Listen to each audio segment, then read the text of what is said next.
Can everybody hear me okay? Yeah, sounds like that sound. Okay, thank you all for coming today. I'm going to be talking to you a little bit about dialogue and what it might mean to talk to other people about things that really matter. I'll say a little bit about myself and my own background. I'm currently, as you heard, a professor here in the Department of Politics, but before I became a professor here, I actually had a different career because I didn't actually go to graduate school to get a PhD until I was 42. And prior to that, I was largely working on dialogue projects. And a lot of that was dialogue in places like Bosnia, Kosovo, Serbia, places with pretty deep ethnic conflict.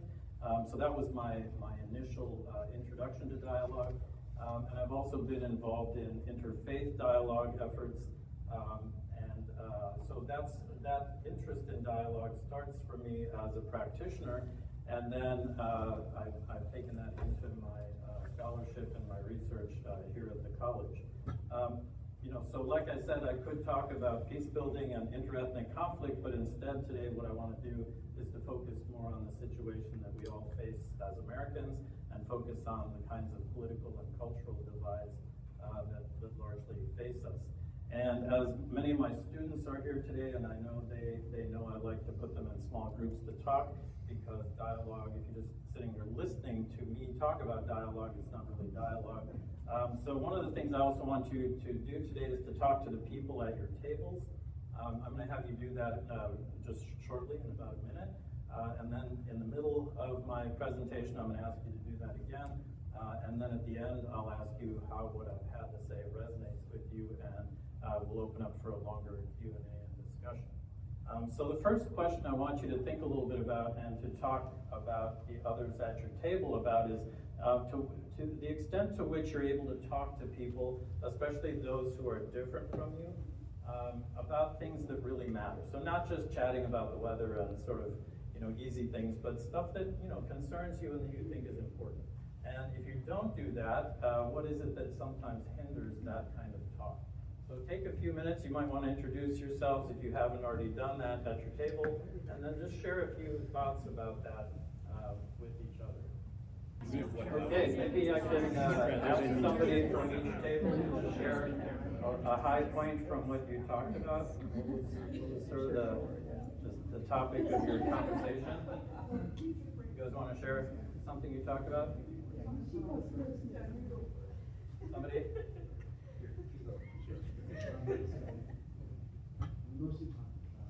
We got a mic coming here. Hello. I'm Ben Harrington. I'm a junior politics major with a minor in theater.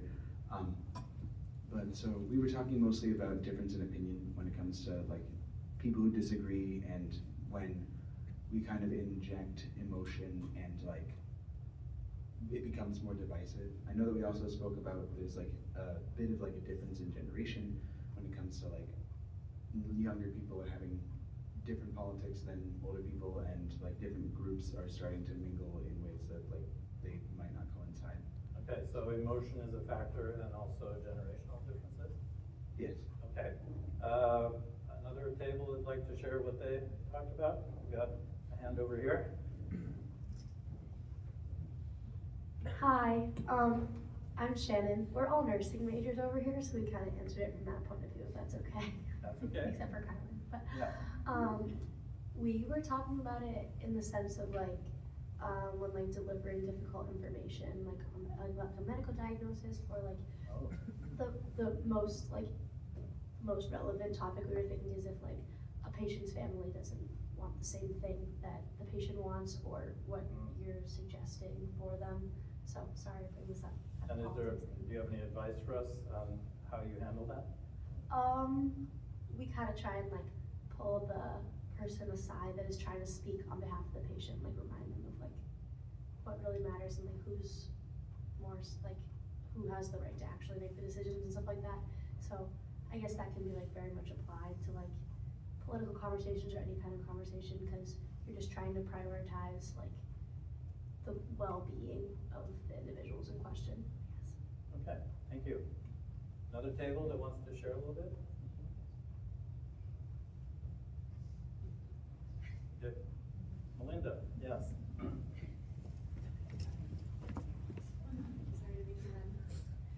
We were talking about how the extent to which we're able to talk to people depends on the context and the people that we're speaking with. So if we come prepared to a dialogue, we're more open and able to have that conversation. But if we're with people that we know that we have very different points of view, that brings up maybe some obstacles that make us feel comfortable to talk. Okay, so context matters, and organization might give you an easier time if you know what you're going to. Okay. Anything else anyone wants to share about what might hinder? Anne. So at this table, we talked a lot about avoidance of difficult subjects, feelings of ignorance, like the inability to be some kind of expert and therefore not wanting to speak about it, and also their awareness of the unreliability of information. And so I asked, where do you go if you want to get what you think is the truth? And they mentioned some mainstream media places, etc. But just the sheer difficulty of it. Yeah. Okay. Yeah, we live in a complex world, and it's hard to know. Problems like climate change are incredibly complex. So how do we know the information we have is correct?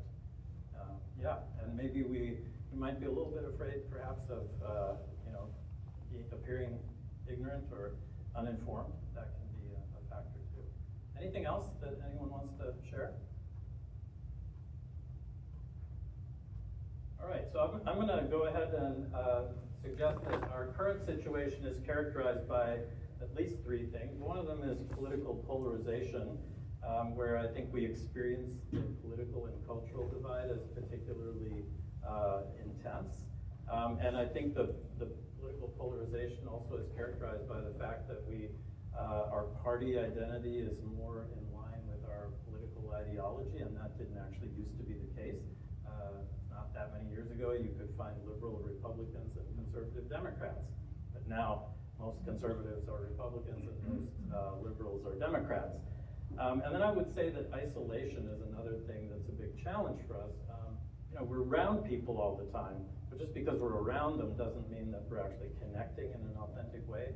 I mean, we have all kinds of transactions, and we have to get things done, and we have to hand in reports, and we have to meet deadlines, but that's not necessarily real relationship, and I think that that's something that also characterizes our modern situation. And that is connected to fear and a level of anxiety. And I know I feel anxiety. I was feeling particularly anxious this morning, knowing I had to stand up here and talk to all of you. And I know many of our students feel anxiety. And I think, the anxiety is connected both with all the things we're supposed to achieve and how good we're supposed to be at them, but it's also connected to the fact that it's hard to talk to other people about things that matter when there are these deep divisions or this perception of polarization. And so all of these things, I think, make it difficult to talk about things that matter. It's a lot easier to avoid, as this table said, and it's easier just to talk about something harmless that's kind of, just doesn't matter that much. But I would suggest that most people also really long for genuine connection. I think we miss that. Even if we can't articulate that, I think we really long for that kind of connection. But I often find that people tell me either they don't know how to connect or they don't know how to have conversations about difficult topics. So some of the things that my colleagues and I have several colleagues who do transformative dialogue. One of my good colleagues, Susan Jordan in Pennsylvania, does a lot of dialogues in rural Pennsylvania with conservatives and with liberals. And some of the things conservatives say are, I thought liberals would scream at me the whole time if I sat down to talk with them. I had a student who was a conservative tell me, I thought that if I shared my views, I would lose my friends. And another one said, liberals think they know everything and will use dialogue to try to convince me of something and humiliate me. And then I myself facilitated a dialogue a few years ago in Vermont, and one of the women in the dialogue hadn't said anything, and when I checked in with her, she said, I was terrified the whole time. And she was the only person in the room who didn't have a college degree and who perceived herself to be the only conservative. She wasn't actually, but that's what she thought, because she thought everyone else who was educated was liberal. And so she sat there feeling terrified the entire time. Liberals, say things like, I didn't think I would feel safe around conservatives. I was afraid I would lose control of myself. That's something I hear a lot. Like, I'll get so emotionally involved that I'm not going to be able to rein myself in, and then I'll not be my best self, and I will, embarrass myself or hurt others, and I don't want that. And then I've also heard people say dialogue is a waste of time because we need to focus on systemic change, and dialogue is just interpersonal. So that's not going to create real change if we're just talking. We need action, and we need political change. I think conservatives often don't want to participate in dialogue, maybe because they see it as something inherently liberal, and they don't want to be condescended to. And I can say I know plenty of liberals and progressives who can be fairly condescending because they're so certain about how right they are. Liberals want to participate in dialogue if they can learn the right communication skills to show conservatives why they're wrong. And I think both liberals and conservatives often think of people on the other side as either stupid, ignorant, or lazy, because that's the only way to explain how they could possibly hold the opinions that they hold, right? And so that means we have this fear, right? That it's hard to connect with others. We're afraid of losing it and becoming angry. I'm afraid of what people are going to think of me if I say the wrong thing, if I don't know enough, right? I'm going to appear stupid, or if I say something wrong. I was facilitating a student discussion last summer, actually at a summer school in Norway with some American students, and one of the conservative students said something and someone called him a white supremacist. And right away he was like, he felt shut down and he didn't want to say much the rest of the time, right? And then I think sometimes we're actually afraid most of people on our own side, right? What if I'm only a Republican in name only and not a real conservative?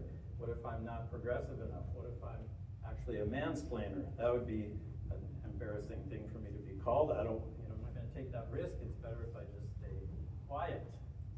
So I think all of this is really based on a kind of individualistic understanding of social life, where I make all my individual choices about my opinions and my lifestyle, and I don't really have any responsibility for others. We kind of live in that kind of isolation. And we live in an us versus them world where we define people in terms of those identities, so conservatives versus liberals, or black versus white, Americans versus foreigners. And most of the time, actually, I think a lot of people also have a lot of certainty, which isn't necessarily warranted. And that could be moral certainty. I'm right, my position is the right one, I want to be on the right side of history, you're wrong, and you're the cause of the demise of democracy. Or it could be cognitive certainty. I'm absolutely so certain about my opinion on this view, and it's actually, it's so important that I can't engage with someone who's different from me. So I think these are all some problems that we face. Now, dialogue is often thought of as a tool or a technique to achieve a particular goal. Often that goal might be to reduce prejudice, to change people's attitudes, or to reach common ground. Surely if we dig far enough, we'll find something we can agree on, and that would be, let's latch on to that, right? And I think dialogue is often defined as an activity where we listen closely enough to one another to understand the other person, but we're supposed to sort of listen and then not really critique or judge and move on. And in that way, dialogue becomes a kind of polite turn-taking, where it doesn't really result in anything more than, okay, now I listened to you, now I'm gonna go home, right? And I think all of this is based on an idea that we have fixed identities and fixed opinions. We come to the dialogue as who we are with our opinions, and then we leave kind of as the same people, perhaps having known a little bit more about the people we're talking to.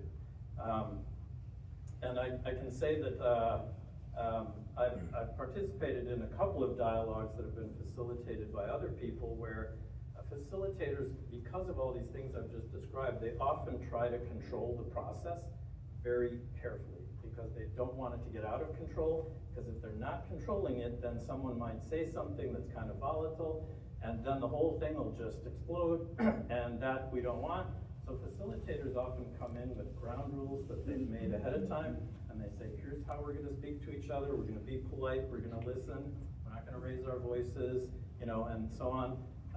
And then we're going to take turns, we're going to raise our hands, things like that. And the result of that is often that we end up not talking about what really matters to us. I participated in a facilitated dialogue a few years ago where a facilitator came in and said, here are the ground rules I work from. These are the ones we're going to use. And then the facilitator proceeded to say, the first question we're going to talk about is this, and then just gave us the questions. And through the whole 2 to 3 hour session, at the end of it, I felt like what we were doing was answering questions for the facilitator, for the sake of the facilitator. And at the end of it, I hadn't talked about anything that I cared about, and I don't think any of the other participants had either. And so that isn't really effective, okay? You know, we don't want to be participating in dialogue for the sake of the facilitator. If we're going to do it, we have to do it for ourselves, because this does something for us and for our relationships. So I want to propose a different understanding of dialogue today, and I'm going to do that in 2 ways. First, I'm going to talk a little bit about dialogue philosophy and introduce you to a couple of thinkers like Martin Buber and Emmanuel Levinas, who are really important in the field of dialogue. And then I'm going to show how that fits in with transformative dialogue, which is an approach to organizing and facilitating dialogue that's different than what I just sketched out for you.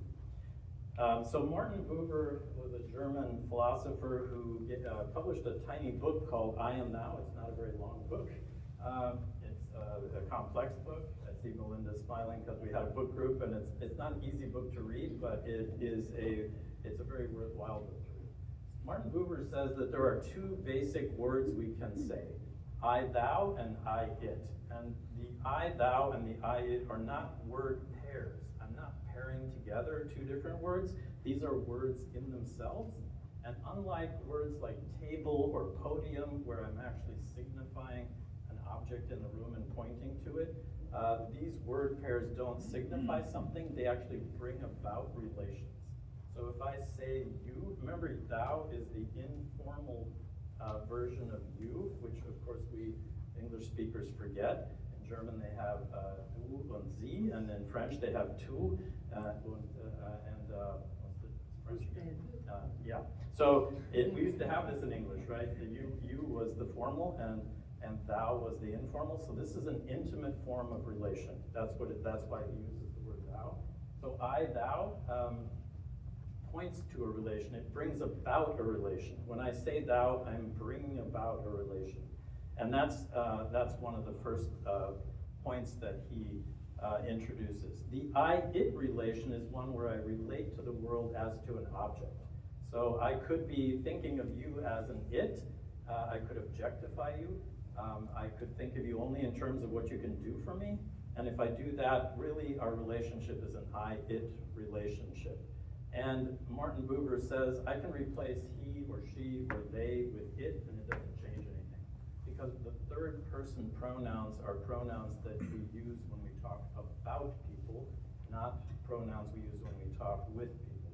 I don't say he to you, I say you when I'm speaking to you.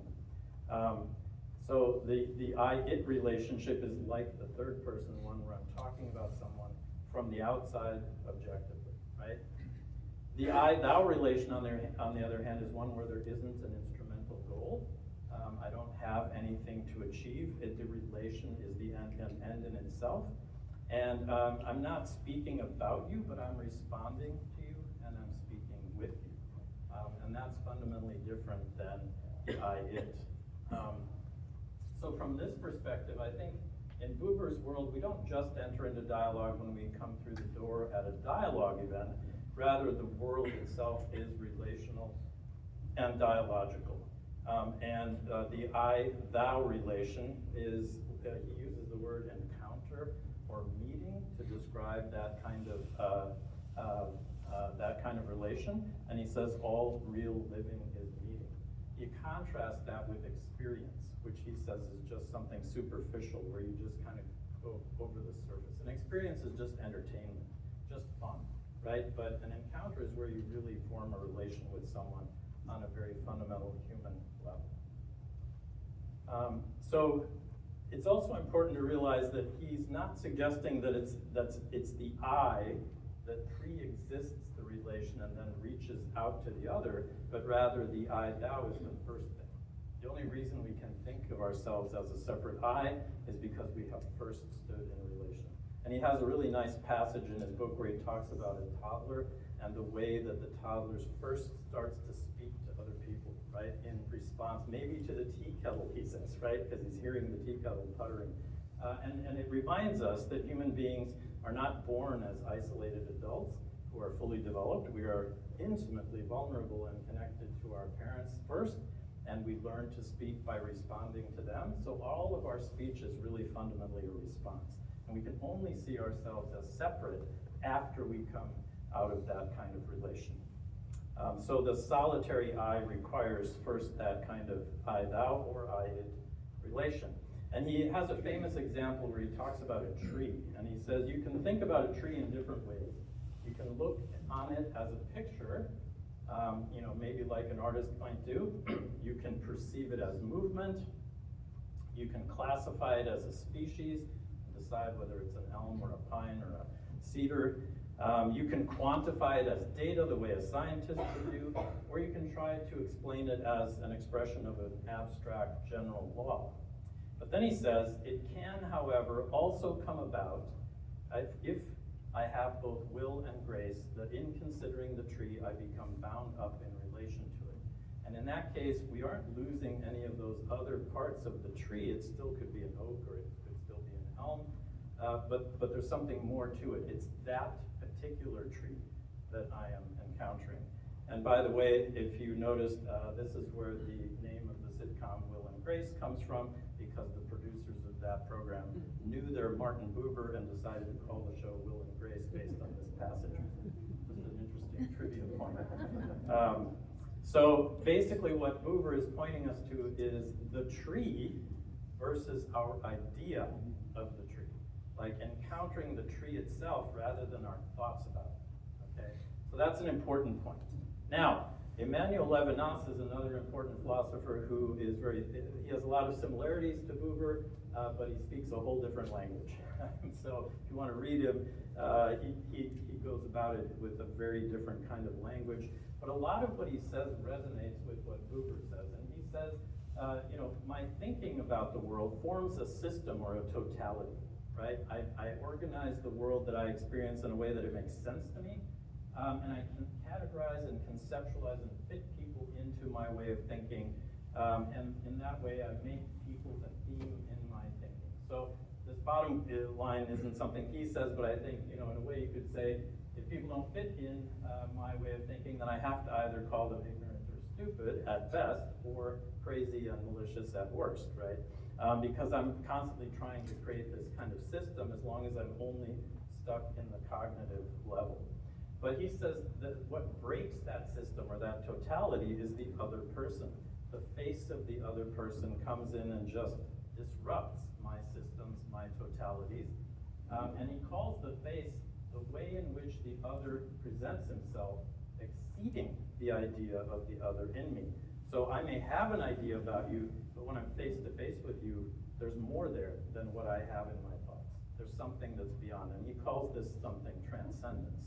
Right? People have, you could say what it is that's alive in you. So it's not the face in the sense of the color of your eyes, the shape of your chin, the color of your hair, your complexion. That's not what he's getting at. When you remove all that, what's left is the face. That about you which I cannot put into any kind of system or words, and that is there beyond my thinking, right? That's what he means by the face. Now, he also says that the face of the other calls us to responsibility. In Levinas's world, Levinas was definitely a reader of the Hebrew Bible, but in his world you don't need the Bible to know thou shalt not kill, because he says that commandment is what is expressed in the face of the other, right? If you see another person's face, that face is expressing thou shalt not kill, and it is saying you are responsible for me. You are not isolated and only looking out for yourself. If you look at another person, that's where we know we have this responsibility. And he says we are infinitely infinitely responsible for each other, to the point of owing others the bread out of our own mouth and the coat from our own shoulders. So, if we think about this, even if you take into account all the other person's intersectional identities, I still can't know them until I speak with them. So, if someone tells you that I'm a white, cisgender, middle-aged man who's a professor, a father, and an American, you would only be able to guess who I am because there's plenty of other people who fit that description. You have to talk to me to get to know what it is about me that's different. And that's the difference between speaking about someone and speaking to them. And of course, as a social scientist, those kinds of identities are exactly what I collect data on. But that gets at averages. It doesn't get at you and you and you, right? For that, I need to face you and I need to speak to you. So that doesn't mean identity isn't important, but it means that it's even more important to speak to people. So I am very careful to use whatever pronouns students ask me to use, and then I say, and in addition to that, I want to say you to you, because it means I want to be in conversation with you, not just talking about you. Taylor Swift says it pretty well. I'm the only one of me. Baby, that's the fun of me.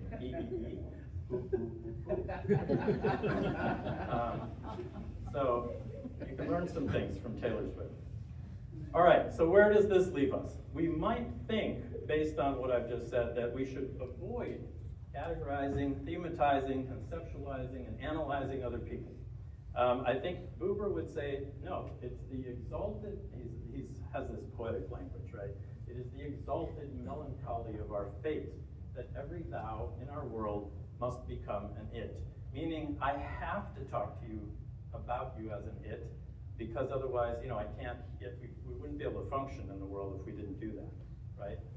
The point is then, that can't be the only thing we do. But what does it then mean for dialogue?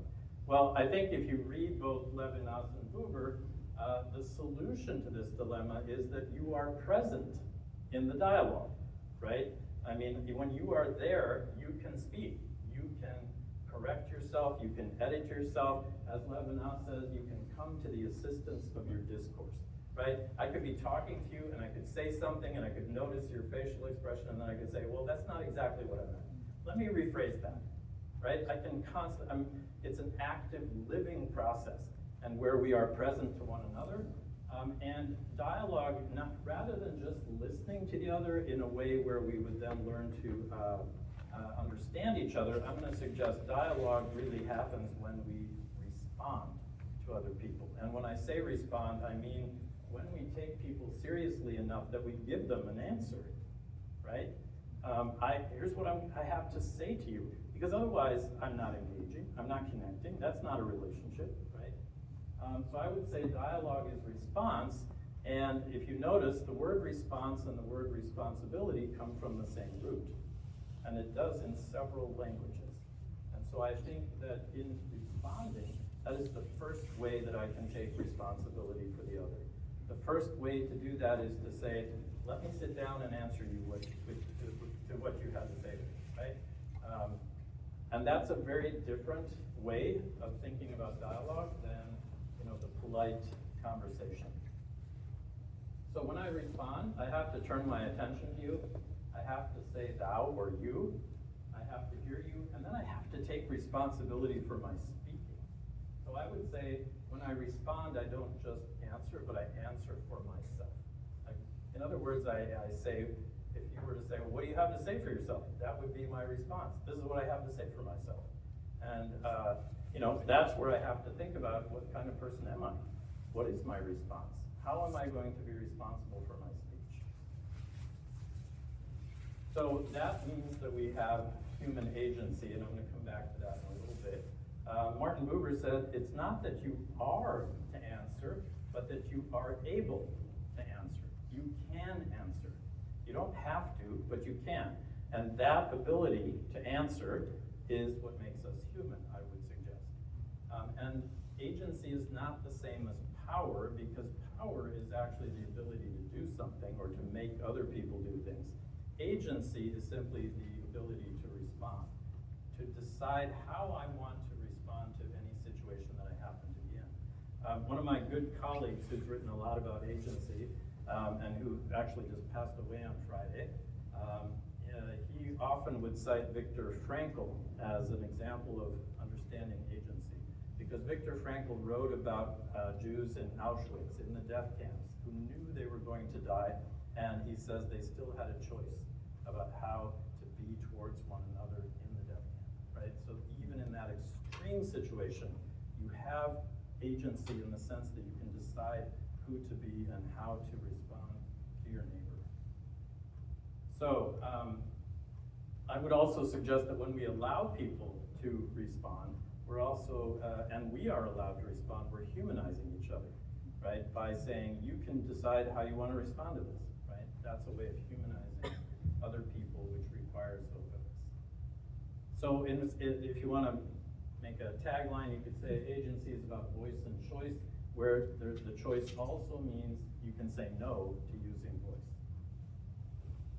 All right, so that brings me to transformative dialogue, because transformative dialogue is an approach to dialogue that I've helped develop, which takes into account this relational or dialogical nature of our existence, and which also centers the importance of human agency, these two things. So I would define transformative dialogue as a process where people themselves make the decisions about the structure, the content, the process, and the outcomes. Right? You don't come to a ready-made meeting where here's what we're going to talk about, here are the ground rules. No, you have to tell me what are the do you want ground rules? Maybe you don't. What kind of structure do you want this to have? Who do you think needs to be at the table? You know, what would you like to get out of it? Those are things that I would work with participants to answer rather than bring the answer to them. So, you know, the way to remember what transformative dialogue is it's a process where organizers or facilitators help people answer the question, needs to talk to whom, about what, and how. And in this sense, a dialogue can consist of events, but it's more than that, it's an approach. Because in order to do that, you have to have a lot of one-on-one meetings with people to help them get clear on what it is they want and what they want it to look like. So transformative dialogue sort of builds on two pillars. One is people's experience of conflict, and the other pillar is what we believe about people's capacity and motivation to connect with others. And here's where I want you to think about another question, because I'm going to tell you a little bit about what I think people's experience of conflict is, but I think you know this already, because I'm pretty sure everybody in this room has had a conflict before, or been involved in a conflict. Is that right? Anybody who's not been involved? If you haven't, we're going to study your brain for science. So what I want you to think about is a conflict or a difficult situation you've been in recently. You do not have to share any details of that situation. That's not the point. Rather, what I'd like you to do is to think about what made that conflict hard, and then, if anything, what helped, okay? So talk about the things that made it hard and the things that helped, rather than necessarily the details. If you want to share details of your conflict, you may, but that's up to you. I'm not asking you to do that. Okay, so go ahead and take a few minutes to do that. Okay, I hate to interrupt you because I think there's a lot of good conversations going on at the tables, but so if we think just about what makes conflict hard, you can just shout out some answers to that if you have some. What made conflict hard?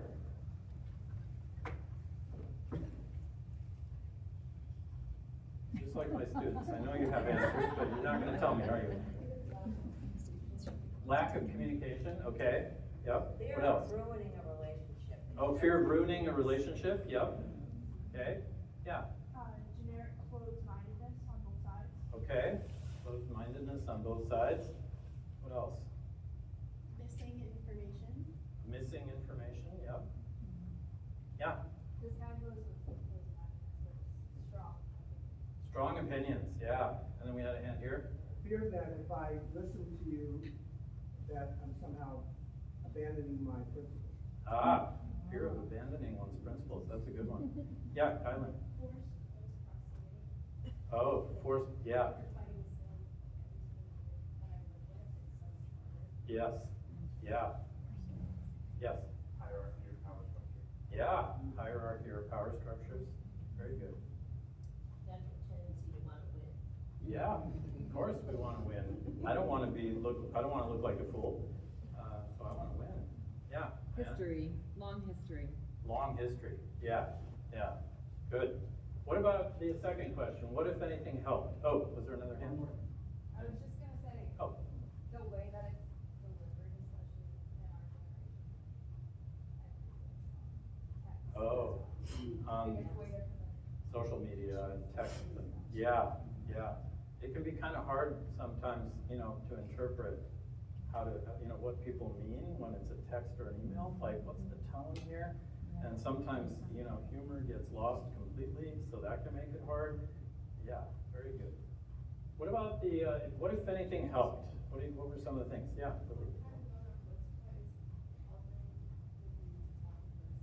Yeah, okay, talking in person.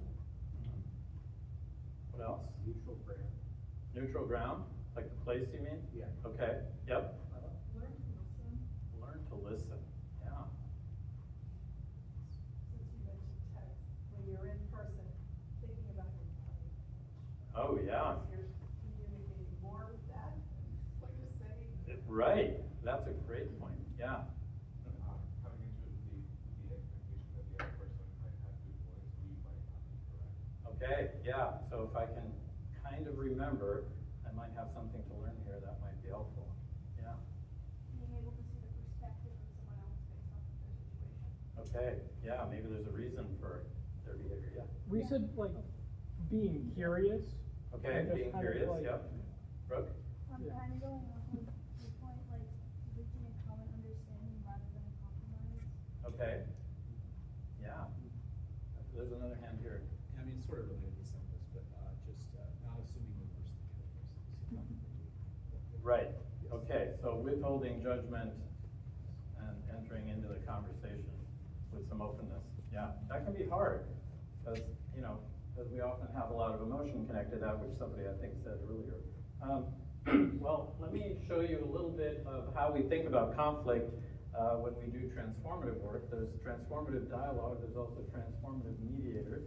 And I've actually done this exercise I just did with you here in very many different situations. Excuse me. I've done this in different countries in the Middle East, in Africa, I've done it in Europe, I've done it in North America, and I get a lot of the same answers. It's kind of interesting. And basically, when we think about our experience in conflict, we often, we talk about becoming weak and self-absorbed. And by weakness, we just simply mean confused, unsettled, agitated, to the point where I'm disorganized, I can't think straight, I can't make good decisions because I'm just, fuming. And to the extent that that happens, it kind of reinforces a self-absorption where it's all about me, you're doing this to me, I can't see your perspective. I become suspicious and fearful and close myself off.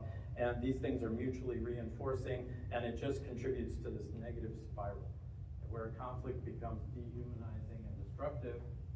And that's one of the things I think that makes conflict so hard, right? Now, there is good news in that we can make shifts, and we talk about empowerment shifts in transformative work, where, I don't know why that's jumping like that, but where you can have an empowerment shift from weakness to strength. And if you get the right kind of support, if you have a little bit of time, and you maybe get a chance to talk to somebody else, like a good friend, you can become calmer and clearer, maybe more confident, kind of get some perspective, and your heart rate goes down a little, you don't feel so nauseous anymore. And as that happens, it tends to make you a little bit more responsive to other people, willing to hear another perspective, and maybe even willingness to say, I don't agree with you, but I kind of understand why you did what you did. And that's called a recognition shift. And so as we shift from weakness to strength and from self-absorption to responsiveness, this helps conflict become more constructive. So from our perspective, we wouldn't say that we don't call it conflict resolution because we don't think conflict has to go away. What we want to do is to transform the quality of the conflict interaction so that it's possible to have conflict in a constructive way. We can still have firm disagreements, but we can actually sit down and talk about it in a way that's constructive rather than demonizing and dehumanizing each So that's the kind of experience of conflict. The other pillar of transformative work has to do with some beliefs that we hold about human beings. These are a little bit wordy, but I've just bolded the main points. First of all, we believe that human beings are motivated primarily by a moral impulse to act with both strength and compassion.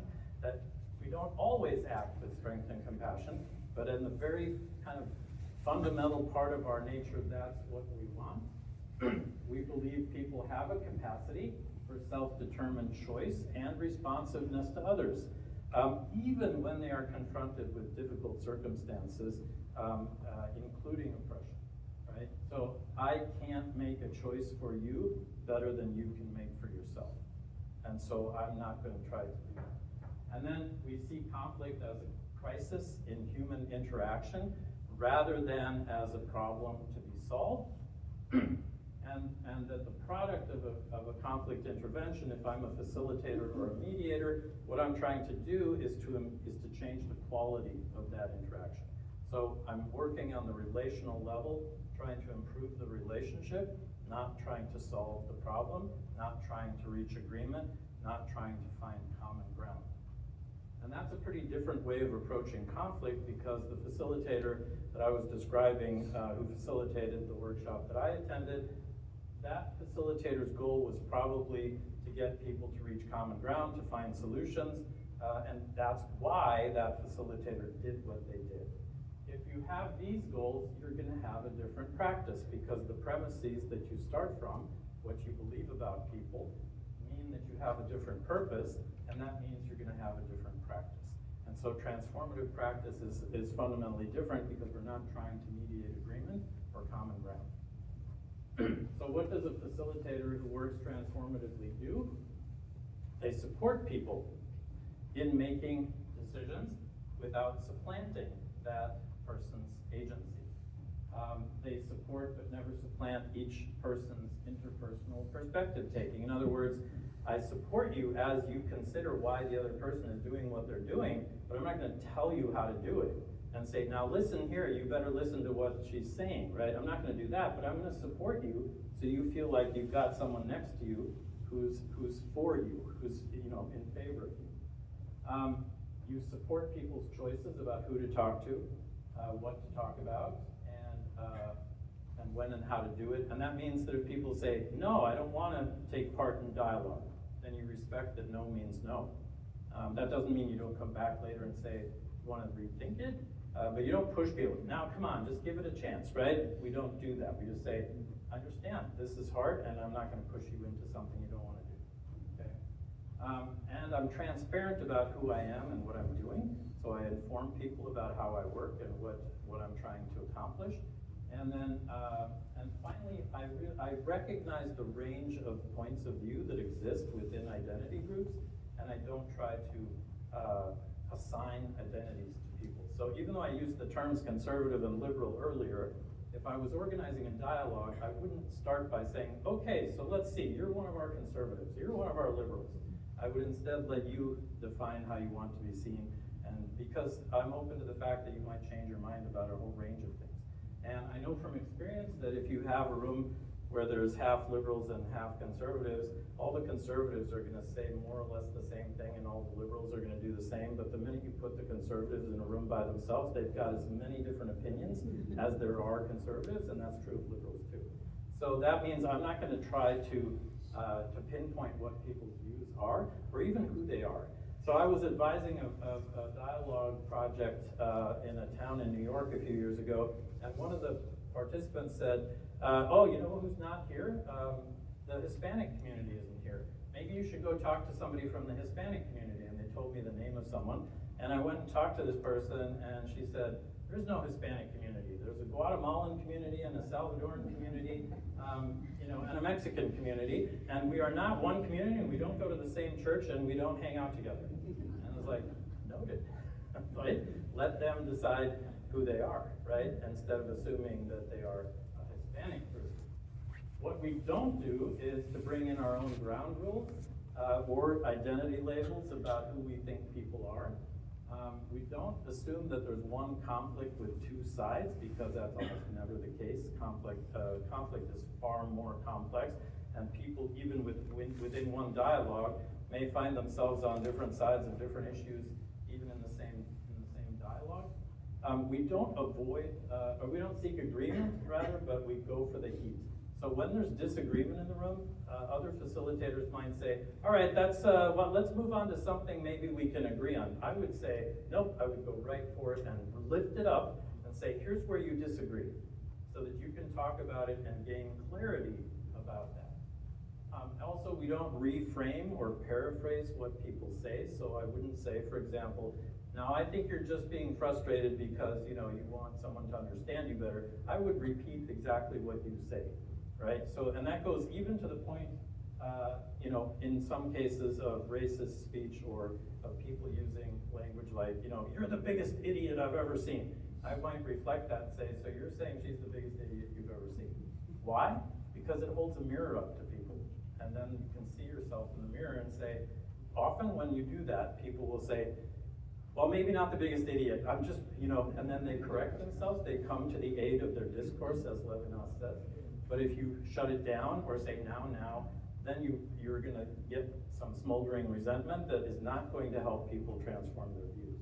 So, and as I said, we don't push people towards dialogue. So basically the process of transformative dialogue involves having a lot of one-on-one conversations with people in the community that you're working with, and having to engage with that community. That means you have to get to know people. People have to trust you, which means you have to spend time with them. And then you hold group meetings, and those don't need to be intergroup meetings. In fact, in many places I've worked, I've seen that there's often no focus on within-group dialogue, and often that is the thing that's lacking. I think there's a huge need for within-group dialogue among Israelis and within-group dialogue among Palestinians. That was true when I was working in Serbia and Kosovo as well, because people don't know how to relate to the other group until they've had a chance to talk among themselves. But we're always pushing people into this cross-identity work. And then finally, monitoring and evaluation, that's a whole nother topic, but we have developed some ideas about how to actually see what changes occur in people's relationships, because those things are hard to document. All right, well, some of the advantages to this are when you do it this way, it's very organic, and that means you end up with a dialogue among people who have social connections, because it's a relational approach. So rather than kind of just picking kind of random people to come together, you're talking to people that you either have a relationship to, or that you want to improve a relationship to, because it's you who've decided who you need to talk to. So you're not going to obviously mention a complete stranger, right? And I think that's one of the strengths of this, because that means that any kind of relational change is going to be reflected in people's communities and networks and neighborhoods, and that is those are the seeds that allow other kinds of changes to happen down the road. So I'm going to mention a little bit about ethics, because we are doing this for the Center for Ethics, and I think this is ethical in several ways. First of all, of course, it is respecting people's agency to be active agents in this process. Levinas said that ethics is first philosophy. We are first responsible for others, and only after that do we start to think about who people are, right? And so by supporting people's own decision-making, we're also empowering them to take responsibility. And I have found that this practice, even though it wasn't designed that way, is probably one of the most trauma-informed practices that I know about, because it allows people to say, you know what? I might not go if I'm not feeling safe. And as a facilitator, I would say, that's a good idea. I'm supporting you in that. Rather than saying, no, you gotta come, right?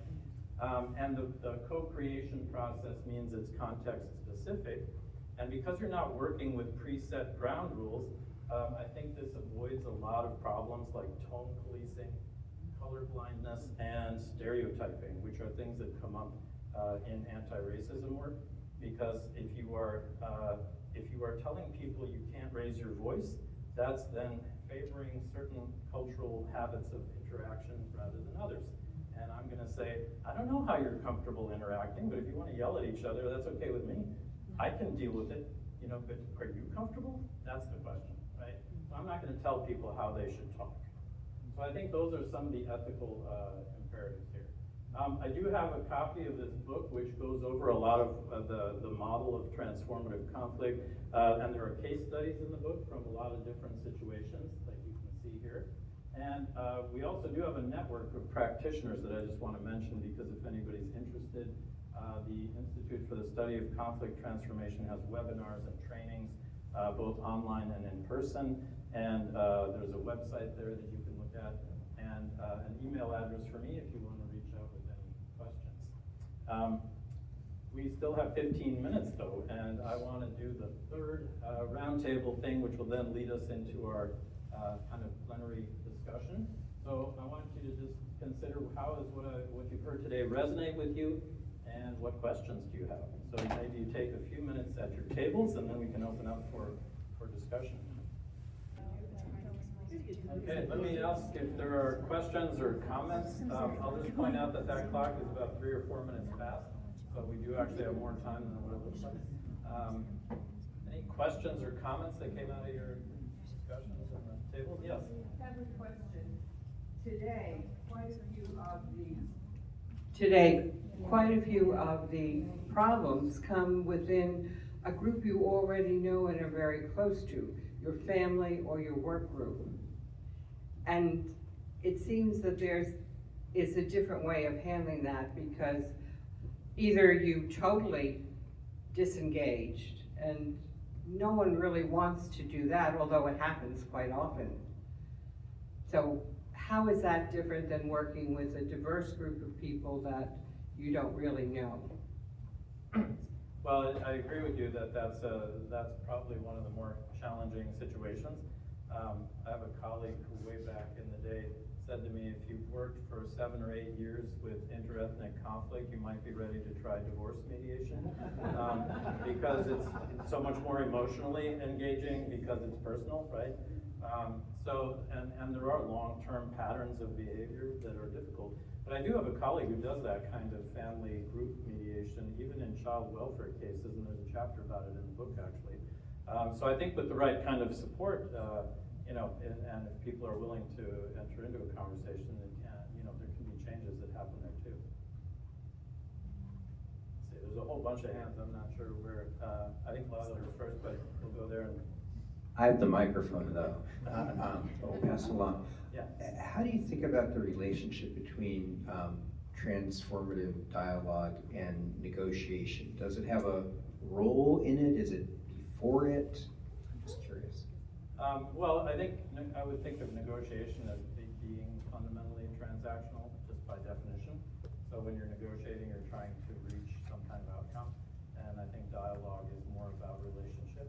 That being said, I've done some work recently with a Swedish institute that does peace negotiations and dialogue, and they said dialogue helps peace negotiations, because if you build good relationships, then negotiating is easier. So I think there's a connection, but I would say they're probably not the same thing necessarily. Does that answer your question? Yeah. Lila had her hand up earlier there. Yeah, I wanted to say something based on what the question was before. Like, it reminds me of what my mom says all the time. Like, if you sometimes don't have conflicts with people you're close to, that's not always a good sign. Like, sometimes it's also necessary. Like, it shows that you care.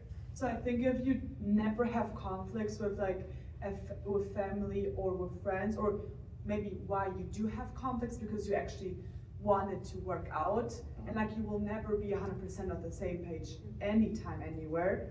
That's just how it is. Yeah. So I think having conflicts within like deep, good relationships and friends is showing that you have a good friend and you have a good like tight family. I think that's an excellent point. Yeah, and I think that's what I mean by responding is a way of really showing you're taking responsibility too. Because if I don't really care about you, I'm just going to ignore you. But responding is not ignoring, right? So I think that's an excellent point. And I think we should remember that's true in families. It's also true, and I have to sometimes remind my students of this, is that democracy depends on disagreement, right? If we don't disagree, we don't have a democracy. So we need a difference of opinions, right? And we need debate. That's how we reach, that's how we improve the way we think about things. So the ability to engage with difference is a fundamental element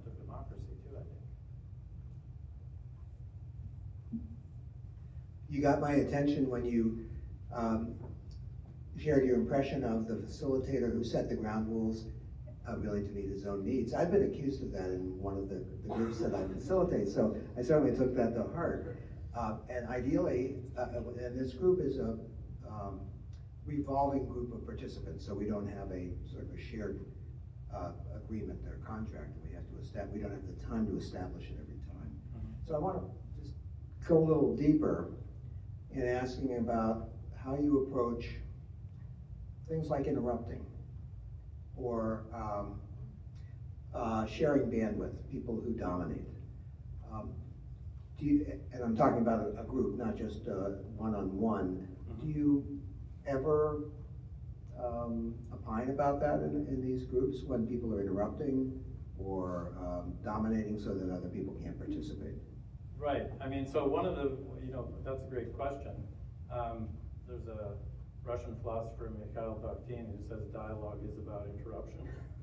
Like, without interruption, there's, it's just a scripted thing. But I know what you're saying, and I think, what I remind myself is, what matters here isn't how I experience it, what matters is how people experience it. So if there's someone who's not being able to get their voice heard, and I see they're trying and then they're constantly being interrupted, one way to reflect is to reflect behavior and say, gee, Andrea, I notice you haven't been able to say much and you've been interrupted a few times. Are you okay with that, or would you like a chance to say something now? That's one way of kind of lifting that up. Sometimes people say, no, I'm okay.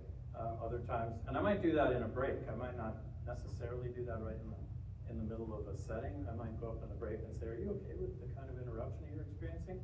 And if not, then I might say, do you want me to raise the issue of ground rules? Because we can talk about that as a group. And then I would facilitate that discussion about ground rules. I wouldn't impose it. I would just say, how are you feeling about the way the conversation is going? Do you want to revisit the idea of ground rules? Or do you think things are okay the way they are? And I would ask people's opinion about that. I mean, in one dialogue, I remember I spent, this was many, many years ago now, like 26 years ago, but there was one dialogue where I was working with people from Kosovo, Albanians and Serbs, right after the NATO bombing. And we spent an hour and a half just talking about what I should refer to the country as. Because, should I use Kosovo is like the Serbian name for it, whereas Kosovo is the Albanian one. And I thought, we're wasting time, we need to get to the main issues, right? But I realized this was the main issue for them. This was the issue. And we were really mediating a lot of stuff in the process of talking about that, which I thought was a waste of time. And I realized after that, it's not what I think is a waste of time, it's what participants think is important. And they're not going anywhere until they've settled those questions, right? But in other cases, it doesn't matter to people. Other questions? Yeah? In your experience, maybe in one of your higher stake dialogue exercises, have you ever ended a dialogue situation because you notice someone just needs a nap or they need a snack? Because I feel like if you're, I know if I'm hungry, you don't really want to have a conversation with me. So in all seriousness, do you think that can ever affect those real high level dialogue situations? Yeah, I mean, I've talked about reflection as one of the skills we use. Another one is what we call check-ins, which is basically what I was describing when checking in with people if they're okay with how the process is going. If I notice that the whole group is flagging, I might just say, so let me check in with you. We've been talking for a while now, and it looks like, there's some lagging energy. What do you want to do? Do you want to continue, or do you want to take a break? And then again, every opportunity I get, I hand the decisions over to people themselves so that they can actively decide what they want to do. Because I sometimes might be misreading what's going on in the room. It might be that I'm tired and I'm projecting. I've done that before, projected on because I really want to get out of the room. And it turns out, no, people want to stay in the room. So again, check in with people would be my advice.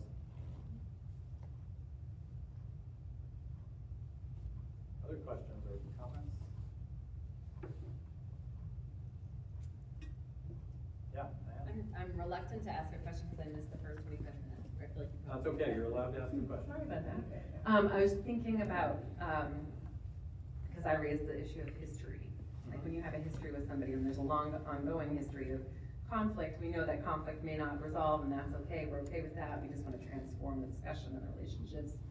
How do you deal with like people who do want an end goal and set objectives and say, we're done here? Like, you probably address that in the first 25 minutes. No, but I mean, I'd love to hear it. if people want to, you know, yeah, I mean, I don't necessarily try to facilitate agreement, but if people want agreement, then that's what I facilitate. You know, but the question isn't whether we do it or not, the question is who decides whether we do it. And in this approach, it's always the participants who decide. Similarly though, with your example, I mean, I have facilitated discussions or a larger family dispute actually where at the end of it, some people who had been very close, you know, extended family members decided we're not gonna have a relationship anymore. And one of the people in that situation turned to the other person and said, after I've heard you talk about your values and how you think about it, I can't be close to you. And they decided to, you know, be polite at family gatherings and then not have an intimate relationship anymore. And, you know, they were all really happy with that decision. And that's okay. And as a transformative facilitator, if that's what people decide, then I support them. So the only way that would be seen as a failure is if you have the goal of solving every conflict, but that's not my job. My job is to support people as they figure out what they want to do.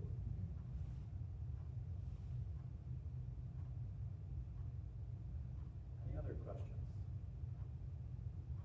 Yes? So we'll have to ask one question. Okay. Do you have any hope for conflict? Yeah, I always have hope. The other day when I was talking to my students and I said how lucky I felt to have this job and have all these great students, and I can't remember who it was, somebody who said, one of my students said, so you have faith in us? And yeah, it was you. And I said, yeah, of course I have faith in you. Look at these young people here at St. A's and you'll have hope. I think with that, we'll end on a high note. Hope and faith in our future. Once again, let's thank Dr. Erik Cleven for a wonderful presentation. Just another